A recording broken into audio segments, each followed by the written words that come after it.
Sanibonani, welcome back to enye video. Ngiyabonga kakhulu ukungena. Thank you very much. Mangaba subscribe, ungakhohlwa ukusubscribe, ukulike video, kushare video into kanjalo ziyasiza kakhulu ukuthi sikhule siyi channel. Thank you very much you guys.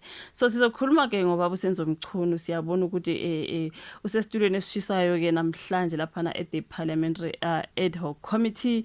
Isikhathi sake manje baba Mchunu sibabonile abaningi ke abasola you guys when it comes to ever since in that particular briefing ababa Nhlanhla Mkhwanazi, people were exposed aba Brian Mokhotsi, Kate Matlala nazo zonke lezi zinto ezakhulunywa kodwa okunegama kungena khona igama lika baba ke uminister wamaphoyisa usamisiwe abusenzo Mchunu. So namhlanje ngathi nguye ke you guys o testify ke lapha when it comes to the ad hoc committee bayasho ukuthi ke sokuyigema kamacingwane ke manje iqalile ke inkathazo you guys leso bhakazi contradict into kanjalo angabuki ke umsebenzi wakhe the everything the process ukuthi uhambe kanjani kuthiwa ke wonke amehla azobethe njo kungqongqosho amaphoyisa njobe seqalile already babhale engakaqali, you know what I mean.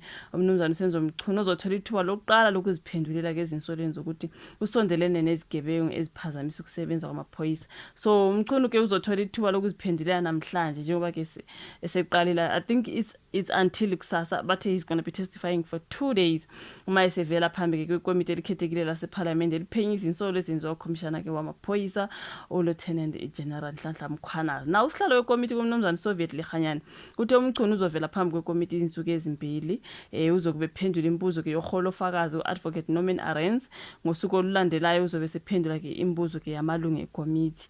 So ke ukulindele ukuthi ke aphendule izinsolo zokuthi kukhona imali ayithola kusomabhizinisi obhekane noxhaqho lamacala emangabe usakhumbula ke umnumzana uVusumuzi Kate Matlala ke.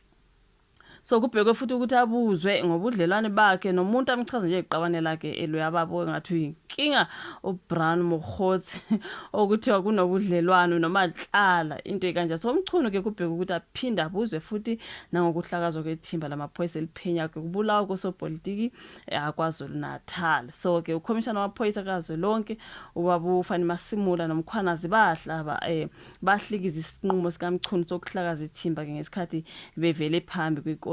uMasimula noMkhwanazi bathi bona uMchunu akanawo amandla okuhlakaza ithimba bakhala nangokuthi sasingekho isidingo sokuthi kuhlakaza ithimba ngenxa yokuthi phela belenza umsebenzi oncomekayo njengoba ke bebaningi futhi abantu ababoshwa ithimba.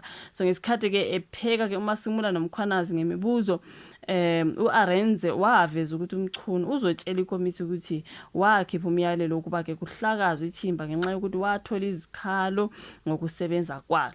uArenze uveza ukuthi uMchunu ugabe nencwadi ayithola kumhlaziyo obugebengu uSolwazi Mary Dihas. Okay, so mina kuthiwa uthe uMchunu uzophinda akhale ngokuthi ukuba khona kwethimba bekudla ke uminyango izigidi ke zamarandi. So angaziphini ka commissioner wamaphoyisa kaZwelonke uLieutenant Shadrack Sibiya nalo likhale ngokuthi iningi imali ebisetshenziswa ithimba simzwile ethi waste of money what. So kusho ke lokhu ngesikhathi liveleke phambili lapha kwekomiti. Izolo ke khona amalungu ekomiti abamba umhlangano lapho khona ade bonisana ukuthi ibaphi abanye ofakazi okufanele babizwe ukuba bazophendula imibuzo. So kulomhlangano obusebusuku amalungu ekomiti abezophinde athulele umbono womeli ngodaba lokuthi kufanele yini ilungu leMK umnumzana uDavid Sikhosana livunyelwe ukuba lipheke uMchunu ngemibuzo. Lokhu kungenxa yokuthi uSikhosana wavulela uMchunu icala lokudukisa iParliament.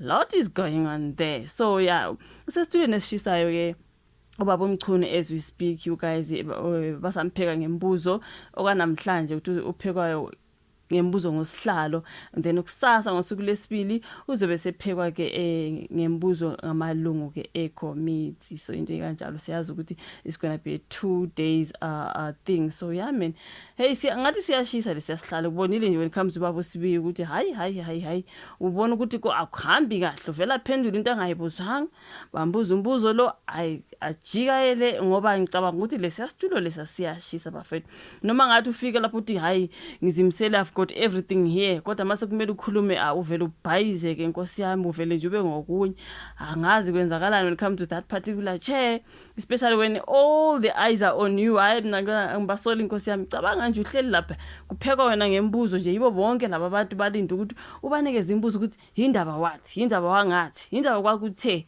hayi ngeke bafowethu ngeke phela ungabhayizi ngiyabazwela nje Nkosi yami kodwa ke namhlanje ebebebhizi ngoba bomchunu kusho ukuthi nakusasa kuzoloku nje kubhizi hayi sesiyobona khona ukuthi ke kuhambe kanjani into kanjani njengoba kwathiwa kumataniswa ke nezigebengu ezinkulu omahlala omhotsi kuningi nje bamhlaza lana ke uminister osamisiwe amaphoyisa ingakho nje emisiwe ngalo lolo daba so singazi ukuthi wasikhona come out of it angazi ngiyabonga kakhulu ukuthi ubuke ivideo ngicela like subscribe share faka notification bell yakho on so that mangi upload ama video you don't miss any uploads ngiyabonga kakhulu asihlangane bezayo bye